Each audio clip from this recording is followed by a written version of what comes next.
하나님께서 여호수아에게 주신 첫 말씀으로 시작합니다. 이 장의 핵심 메시지는 강하고 담대하라는 하나님의 명령입니다. 하나님은 여호수아에게 이렇게 말씀하십니다. 모세가 죽었으니 이제 너는 이 백성과 함께 이 요단강을 건너 가나안 땅으로 들어가라. 내가 너에게 그 땅을 주겠노라. 여호수아 1장에서 2절 3절 말씀입니다. 이 말씀에서 우리는 두 가지 중요한 교훈을 배울 수 있습니다. 하나님은 약속을 하시면 반드시 지키시는 분입니다. 우리 사람들은 약속을 하면 잊어버리고 또 지키지 못할 여러 가지 상황이 돼서 약속이 흩어질 때도 많이 있지만 하나님의 약속은 반드시 이루어집니다. 여호수아 1장 모세가 죽은 후에 하나님께서 여호수아에게 새로운 사명을 주시는 또 장면이 있습니다.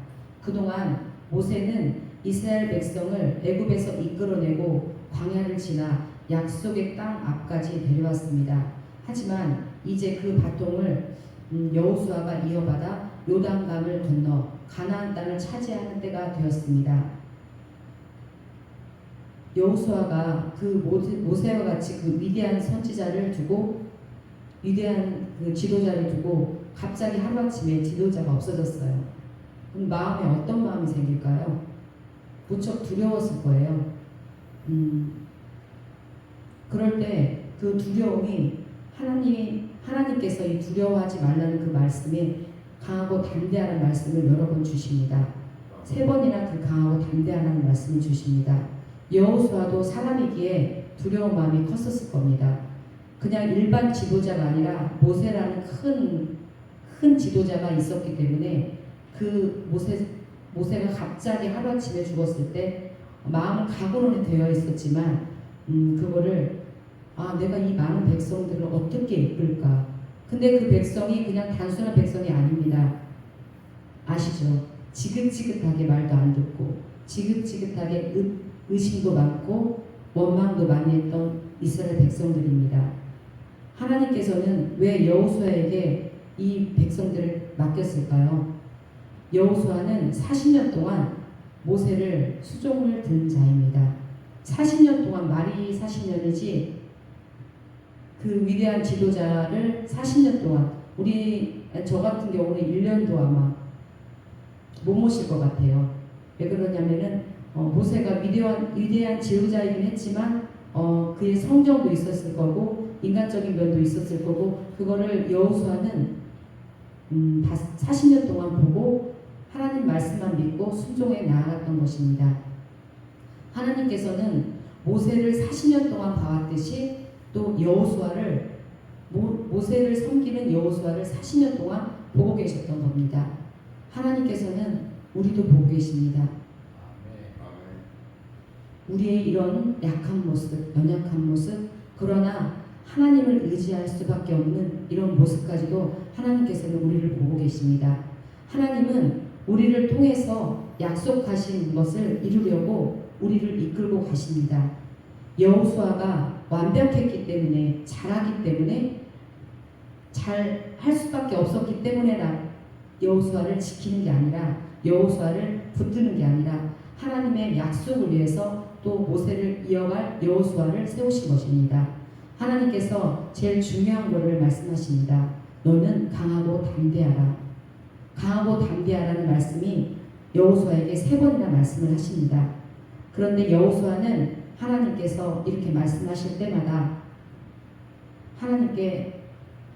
하나님 저는 힘듭니다. 두렵습니다. 하고 고백합니다. 그러나 내가 모세에게 말한 것과 같이 너 여호수아에게도 주겠다고 하셨습니다. 여호수아의 사명은 그의 능력이나 경험에만 의지하는 것이 아니라 하나님의 약속 위에 세워진 것이었습니다. 우리도 미래가 불안할 때가 많습니다.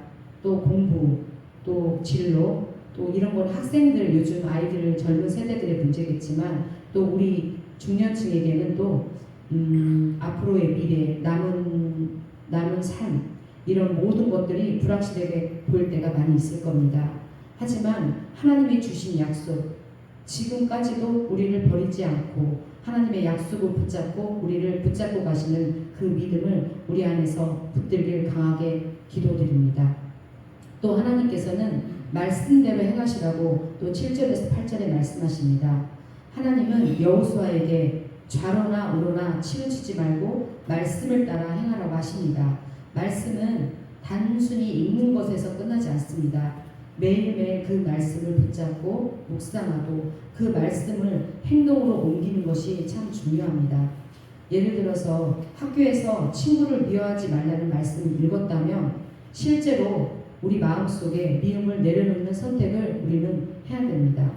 그렇게 할 때 하나님께서 내 길이 평탄하게 될 것이라고 말씀하셨습니다. 약속하셨습니다. 또 세 번째, 하나님이 함께 하시는 믿으라 9절의 말씀입니다. 마지막으로 하나님은 내가 어디로 가든지 너와 함께 하겠다고 말씀하십니다. 여호수아에게는 전쟁이라는 큰 과제가 있었지만 그보다 더 큰 힘은 바로 하나님이 함께 하신다는 큰 확신과 믿음이었습니다. 우리도 어려운 날을 또 어려운 일을 만날 때 나는 혼자야. 나는 할 수 없어. 나는 부족해. 내가 무엇을 해? 내 나이가 몇인데. 난 이렇게 몸이 약한데. 하나님은 나를 보시지. 나를 너무 잘 아시지요. 그렇게 우리가 육적인 생각으로 금방 지치고 연약하고 또 낙심에 빠지지만 하나님은 분명히 우리 한 사람 한 사람을 통해서 사람을 통해서 역사하시고 일을 하십니다. 여태껏 모세가 죽고 그 다음에 여호수아가 죽고 그 다음에 줄줄이 하나님의 선지자를 통해서 하나님의 말씀을 이루고 또 세례 요한을 통해서 예수 그리스도를 보내셨듯이 하나님은 하나님의 뜻을 만세전부터 택하셨고 계획하셨고 그래서 이룰 수밖에 없습니다. 하나님의 약속은 반드시 이루어집니다. 아멘. 우리를 통해서 이루어집니다. 아멘. 우리를 그 세대에 이루어지지 않으면 우리의 자녀를 통해서 또 우리의 미래 세대를 통해서 하나님의 약속은 이미 이루어졌음을 믿고 우리는 선포하며 믿고 나아가야 됩니다. 아멘. 우리에게 강하고 담대하라는 믿음과 용기를 하나님께 늘 구하며 기도하며 나아가며 승리할 수 있는 우리 모두가 되기를 간절히 기도드리고 소망합니다. 아멘. 오늘 여호수아 1장의 메시지는 오늘 우리에게도 그대로 적용이 됩니다. 첫 번째, 하나님의 약속을 붙들어야 됩니다. 두 번째, 하나님의 말씀대로 살아가야 됩니다. 세 번째, 하나님이 함께 하심을 우리는 꼭 믿어야 됩니다. 그 사람이 바로 나고 그 사람이 바로 이 자리에 계신 우리 모두입니다. 우리는 바로 강하고 담대한 사람이 되어야 됩니다. 우리가 어떤 상황에 있든지 하나님이 우리를 결코 떠나지 않는다는 사실을 기억하면서 여호수아처럼 믿음으로 또 앞으로 전진하며 나아가길 예수 그리스도의 이름으로 축원합니다. 아멘. 기도하시겠습니다.